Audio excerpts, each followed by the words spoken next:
How's everyone doing? Today I have a Blu-ray and DVD update with 8 pickups. If you've seen these movies, definitely let me know what you think of them and let me know which one of these is your favorite as well. Leave me those comments down below. I've got some 4K titles in here too. First up from Arrow Video is the One Miscall Trilogy. It's funny because I have the old DVD set and I realize I've never watched the 2 sequels, but I've watched the first one. It's been a while now. The first one was from Takashi Miike. Let me know what your favorite Takashi Miike film is. He's done a lot of great films. I feel like Audition would be up there. Itchy the Killer. Those are my top 2 ones that I can think of. But he's done a bunch of great films. He did Blade of the Immortal. He did a few other ones that recently came out too. But he's done like, last I checked, over 100 films. So he does a great output of films. But I remember the American remake of this too. I think it had Shannon Sossamon. And apparently there's a TV series. I wasn't aware there's a TV series. But I think I'm finally going to check out the 2 sequels. Long overdue. Yeah, so it's just, from what I can recall, she receives a phone call and it's like a voicemail from herself, and you know she's dying and she has to figure out how to stop her own death, and it's like a continual kind of like curse thing from there. Very much in the vein, even says so in the back, where they use the term brand instead of vein, of Ring and the Grudge movies. A lot of special features here too. Arrow Video is, again, I say this every time talking about them as a company, they're one of the best companies out there releasing Blu-rays as far as just the overall release, the presentation, transfer, special features, and then the packaging too. You know, a lot of times they'll have a slipcover, newly commissioned artwork, reversible artwork, disc artwork, the clear case, the booklet. Amazing. So this one has a slipcover. I thought this was going to be a box set actually, because they've done a lot of really great box sets. But I'm still happy with this release overall, and I'll just go ahead and show you the swing tray, which is something so simple, but I definitely appreciate it. I would have liked each film to have their own disc, but again, I haven't seen the last 2, so I'm not sure if they merit that. But it's One Miscall 2 and One Miscall Final. Final Call? It just says Final, but and then the first one with the one disc 1 rather is One Miscall. And then there is the reversible artwork, which I think actually looks pretty cool. I'm gonna go ahead and reverse that right now. I would have thought, you know, looking at this, it would have made really good for like a more of a lenticular cover. It's not lenticular. It has, I don't know, almost like a matte finish right there. But it looks like it would be lenticular, but it is not. But that would have been cool for that, I think. I think that's a bit of a missed opportunity on the packaging for that. But, you know, that's me nitpicking. Again, Arrow Video does such an amazing job on their releases overall. Their standard releases and then, you know, their box sets, amazing. I love their Arrow Video, or Arrow Academy line too. And here's the booklets. And again, if you're a fan, you know, you have a ton of behind the scenes information and photos, and I definitely appreciate that. So I'm excited to see what they release coming up in the future. I know there's a few great releases coming up. Let me know what you would like to see Arrow Video release in the future. I say they do some typical, you know, some mainstream stuff like 16 Candles, Heathers, things like that. But then you've got, you know, the One Miscall, like they usually do horror and cult. That's you know, their wheelhouse. But in the Arrow Academy lines, they have different stuff on there too. I always say this, I think Suture should have been like their first in the Arrow Academy lines, a modern black and white movie. One of my favorite modern black and white movies as well, with like La Haine. Man Bites Dog I would put for like a modern one too. Dead Man, Jim Jarmusch's Dead Man. But excited to revisit the first one and then finally check out the sequels. And if anybody is interested in a trade for the old DVD release for One Miscall, let me know. Next up are 2 releases from Paramount. This is the 4K. This is the 30th anniversary limited edition 4K Ultra HD Blu-ray digital copy combo Steelbook. They've been doing these 4K anniversary Steelbooks, Shutter Island and then The Hunt for Red October, which I remember loving this one. In fact, I have the Blu-ray Steelbook for this too. I think I'm probably going to keep them because I always remember enjoying this one. I remember watching it when I was a kid. And it's directed by John McTiernan, who directed Die Hard with a Vengeance, I believe, as well. Predator. He's done a bunch of great films. Films that I remember watching. Last Action Hero, that I remember watching a lot growing up as a kid. Medicine Man, which I think Medicine Man definitely deserves a Blu-ray release. Maybe like a Disney Movie Club exclusive. I feel like that would be a movie for that. And that also had Sean Connery in it. But I love the cast in this one too. Sean Connery, Alec Baldwin, James Earl Jones, Sam Neill, a bunch of other recognized, Scott Glenn.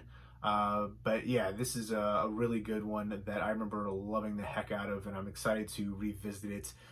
Just the kind of the going back and forth of the different characters, and making sure certain things don't happen. The nuclear sub in here, and just a lot of great tension and dramatic moments in here. And I'm excited to revisit this one, and nice looking steelbook design for it. There are the special features, and looking forward to checking it out on 4K Ultra HD. And nice glossy steelbook. There's the back, and here is the disc artwork. You got the 4K, and which has the feature film and special feature, and then you've got the Blu-ray behind there. And I'll go ahead and take that out. You can see the sub. You can make it out without the glare. So I like that they're doing these anniversary 4K steelbooks. I think that's pretty awesome. I'm looking forward to seeing what they release coming up too, like this.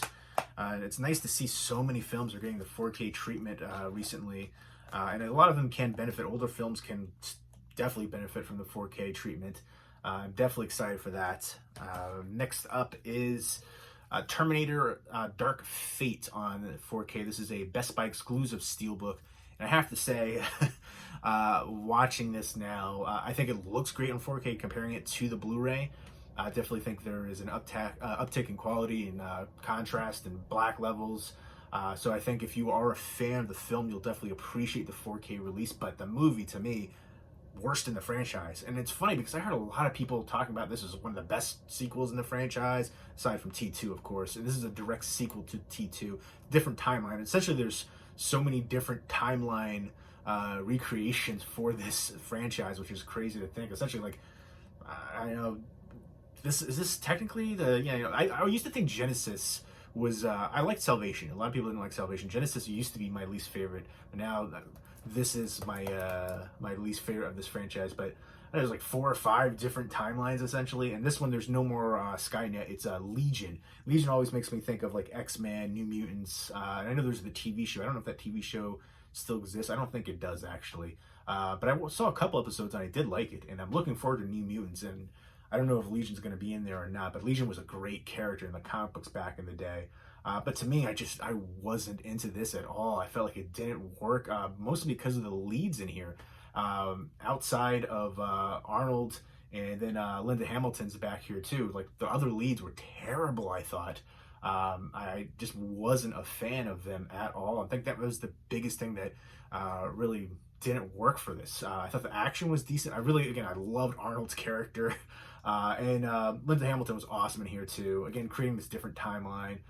And that was my biggest issue. Like, I feel like a lot of people were saying this was a social justice warrior movie because there were so many different like women, and I think the other the one Terminator in here was, I think he was Latino. I think it's ridiculous to even say that as a thing. That shouldn't even be a focus because there's diversity involved. That should be. It should just be, we should be so ingratiated into that it shouldn't be even a thought. But that's not the reason why this has any negative connotation. It's because that those actors just didn't work well here, unfortunately, the leads. And I was so disappointed. I wanted to like this movie again. I heard a lot of praise for it, which was kind of surprising. The only negative things I heard about it were people saying it was social justice warrior, diverse. Now who cares about that? That's stupid to even say that, to suggest that it should be a non-issue because you have, different female leads in here and, Latino actor. Like, that should not even be a part of the issue here at all, or any point of reference to even talk about it in a negative manner either. But yeah, I thought the action sequences were decent, but I just thought those leads really brought the film down. They weren't good actors, and they didn't bring, I didn't get invested. I didn't care about the characters at all. I did like the Terminator, how, you could do these different unique things, and I just felt like it was kind of wasted on the character. I just didn't like the development of them. But I loved Linda Hamilton and Arnold Schwarzenegger. I thought they were amazing, the best part of the movie for sure. But I wanted to like it. Maybe I'll give it another rewatch. I don't know if I can though. But this is the Best Buy exclusive Steelbook. You've got deleted scenes, all kinds, over an hour bonus content. There's the special features right there. And again, if you are a fan of the film, I think that the 4K transfer looked great, looked definitely worth picking up. But if you haven't seen it, I might go with a rental first. Nice glossy cover right there. And I like, yeah, it can basically come, this is a good representation. The exoskeleton, you can kind of like jump out of it, and so it's like you're fighting against two of them, which I thought was a really cool concept. But I'll go ahead and show you. There is the discs, the 4K disc, and then the Blu-ray disc is blue. And there you go. There's the interior artwork. I think that looks awesome to me. I love that. That is super cool. The continuation artwork. Really nice touch for that. So I think it's a nice looking Steelbook. It's a nice looking transfer, but the film, I was super disappointed in it, and my least favorite in the franchise. And I'm usually pretty forgiving for this franchise. Like, I feel like not a lot of people liked Terminator 3. I really liked it. A lot of people liked Salvation. I really liked that one. Genesis is where I kind of lost interest in the franchise for it. And this one was such a huge, this was worse than Genesis for me. I think, again, it's just those three leads just really brought it down. She was like a hybrid Terminator human kind of deal. I didn't like her. I didn't like her too. She's the one that has to be saved. And then the new Terminator, I couldn't get into it. I was, every scene that they were in, I was just like, I don't know. I'm angry just thinking about it, actually. I wanted to like it so bad because I love the franchise. And again, you know, it's great action sequences in there. I'll give it that. Great action sequences. And I love Arnold. I love Linda Hamilton. They tried something new with a different timeline, but it's basically the same thing. Legion is Skynet. It's doing the same exact kind of thing with, you know, the different Terminators and, you know, robots and stuff taking over the world. But all right, let's get into the next one because I'm just going to rant on about that. But again, it's a nice release from Paramount, and it's the Best Buy exclusive Steelbook. So if you are a fan, there you go. It's a nice release for it. Next up is The Great War. This is from Lionsgate. It's during the end of World War I. The African-American troop of Buffalo soldiers are trapped behind enemy lines. One of them gets away, and he's ordered to join a select team of white troops, and he's led by an officer who I guess is racist. I'm just going off the synopsis. I haven't checked it out yet. And basically, you have to put aside their differences, their racial differences, it says. And I guess it's kind of showing that, you know, war can overcome racism. But I like the cast in here. That's the big thing. Ron Perlman, I'm a big fan of Ron Perlman. And he's, I guess, one of the lead officers here. Billy Zane, too. And then Bates Wilder and Hiram A. Murray. So I do like war movies. There's been some really great war movies recently. Let me know what your favorite modern war movie is from, like, I don't know, like the last 10 years. But looking forward to checking that one out. Next up are two ones from Warner Archive Collection. Two on a Guillotine, which I've heard of, but I've never checked it out.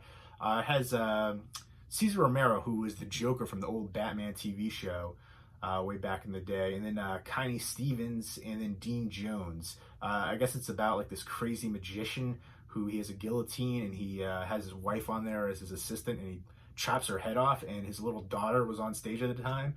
And then I guess he passes away later, and then the daughter's grown up, and to inherit this fortune, she has to stay at like his spooky mansion. Oh, they actually say spooky mansion on there. I was just throwing that out there. But basically, there's all these different kind of evil spirits there, or are they just delusions? So she has to stay 7 nights in this mansion, and she brings, I guess, a reporter who I'm assuming there's going to be a love interest. So yeah, I've heard of this movie. I've always wanted to check it out, and now I can. Warner Archive is releasing some really good films, some films that I never thought would get Blu-ray releases. So excited to check this one out. There's the disc artwork, which looks cool to me. I dig it. Next up is Simran. I'm not sure if I'm saying that correctly. Simran. This is actually a remake. This is directed by Anthony Mann, and it's I guess during the Oklahoma feverish dash to claim land rush. There you go. Actually, reading further into the synopsis, but the 1931 movie of this won some Academy Awards, including Best Picture and 2 other Oscars. I guess, best effects too. But this is from 1960. So it's just essentially set in 1889, and then trying to get land, and I assume there's some kind of romance aspect too, because it shows them right there. So it's funny. I've been really getting into westerns recently. It used to be like my least favorite genre, but I've come across some amazing films. Recently watched one from Twilight Time called Lawman with Burt Lancaster. And Robert Ryan was in it too. I've seen a few Robert Ryan movies recently, and that is a really great western. War Archives has some really good westerns too. So looking forward to checking that one out. Next are two Wild Eye DVD releases. Now, usually I am a little skeptical from them because I've seen some pretty trashy movies, and sometimes I like trashy horror. They usually horrors their wheelhouse, but I've seen some ones that were just really rough to sit through. But then I watched this movie, which is probably the best movie I've ever seen from them. But this, I was just talking about with this to somebody, like, if I recommend this movie, people are gonna be like, "You're a psycho. What's wrong with you?" Because this is a super dark, depressing movie. It's called "Cruel Summer." I think the old Bananarama song. It's a cruel. I'm a terrible singer. I'm not gonna try out for American Idol anytime soon. But I did not think it was gonna play out the way that it did, because I haven't seen really too many movies that do. Like this movie reminds me of Eden Lake. Eden Lake was a much, much better movie, and highly recommend the heck out of that one. But it reminds me so much of that movie. It's low budget, but so effective. And it shows you don't need a big budget to be effective. It's basically this one kid who, I'm assuming he's autistic. He has like a learning disability, and it's a British film. So some of the slang, and there's a couple times, the accents are a little tough, and again, the slang are a little tough to decipher. But basically, these three kids, I guess you would call them chavs. I think that's the terminology that they use over there. They basically, this kid is camping, and they find him camping, and they, they're gonna terrorize him. I don't want to give too much away, but I was really surprised how it played out. I didn't expect it to play out that way, but it's very bleak, it's very dark, very depressing, and I was shocked by it. And it's one of those movies that I haven't been able to stop thinking about since I watched it. It's kind of, like I said, it's in the vein of Eden Lake. Eden Lake, much better film, but if you like that sort of film, I would recommend checking this one out. I think I'm going to do a full movie review for this one, because it affected me that much. It was such a depressing movie, holy moly. Very dark, and just showing how psychotic some of these kids are, especially the one lead kid in here. But yeah, I actually, I hate saying it, but it was a really good film, very effective, but such a dark subject matter. Obviously, you can see by the back there's some bloodiness and violence going on, and it basically all starts by a lie about this one kid, and it devolves so rapidly. Next up is another one from Wild Eye. This is more, I feel like, in the vein of things that I've seen from them. I haven't seen this one yet, but it's called Hell's Kitty. You'll wish you had 9 lives. Basically, this Hollywood screenwriter discovers his cat has become murderously possessed, and will stop at nothing to rid him of any women in his life. Basically, this cat is killing people and it's possessed. You can read that right there. This pussy's possessed. It cracked me the heck up. I was like, this looks like it's going to be just cheesy, trashy fun. But I feel like at the same time, it could be border, like, is it going to be cheesy fun, or is it just going to be terrible and a battle of attrition to sit through? Like, some people say it's so bad it's good. There's some movies that I feel like, it could be so cheesy, ridiculous, and you can find humor and entertainment out of it, but then there's other ones that are just so bad, it's just cringy and rough. One of the things that made me want to see this movie is the cast. It has Adrienne Barbeau, Michael Berryman, Doug Jones. Doug Jones, I feel like a lot of people aren't aware of who he is, because he does a lot of films where he does like a lot of makeup. Like, he was in The Shape of Water. He was the amphibian creature. He was in Hellboy's Abe. He was in he was the Pale Man in Guillermo del Toro's Pan's Labyrinth. He's been in so many films like that where he's in like full makeup. He works a lot with Guillermo del Toro. But you also have Lee Merriweather, who was the Catwoman on the old Batman, and Courtney Gaines from Children of the Corn. He's been in a bunch of stuff, but I think of him solely for that one. And Michael Berryman always will be The Hills Have Eyes, and Adrienne Barbeau, she's amazing. She's been in Creep Show, which is The crate segment is probably my favorite from there, The Fog. But she had a small role in John Carpenter's The Thing. That's my Japanese poster right there. So I always think of her, so many great films that I've loved. But this looks like it could be so absurd. I'm hoping it's going to be cheesy fun instead of just cringy, terrible ridiculousness. But I couldn't pass this up. Everything about it just piqued my interest, my cheesy, trashy side right there. But there you go. Those were the 8 pickups. If you've seen any of them, definitely let me know what you think of them. Let me know what your least favorite sequel in the Terminator franchise is. I wanted to like that movie so bad. But there you go. Those were all the Blu-rays and 4Ks and DVDs. I'll be doing some more pickups, and I've got a bunch of piles around me of stuff I want to do, like reviews for too, and unboxings. But I also want to say too, if you're still watching this right now at the end, thank you for the support. But I might be doing some more videos coming up with other people. Like one of my friends wants to do beer reviews, and one of my other friends wants to do like a movie reviews. So those are possibilities you might see in the future. I don't know if it will be on this channel or like a separate channel or what, but I like doing collaborations and doing videos with other people. You can get different opinions. I think it's fun, you get to go back and forth. It may not have the same opinions. I think it's kind of cool to get those differing opinions on camera and talk about things that you enjoy or didn't enjoy about the food, the beer, the movie, all those kind of different things. I've done, food reviews on here too. And I want to do more Saturday Night Vlogs coming up soon too. So look forward to all that stuff coming up in the future. So again, I don't know if the movie reviews with my one friend and beer reviews with my other friend, if they're going to be on this channel or a different channel. And also I was thinking we could combine them too, because they're friends together too. So we could do like a kind of a casual, having a few beers and doing like a casual movie review kind of thing, not like a full-on in-depth, but just talking about our thoughts on it overall. But there you go. Look forward to that in the future. I hope you guys enjoyed this video. Again, leave me the comments down below if you've seen them, what you think of them, and the questions I asked you. I like that interaction. And I hope everybody's doing well. Take care.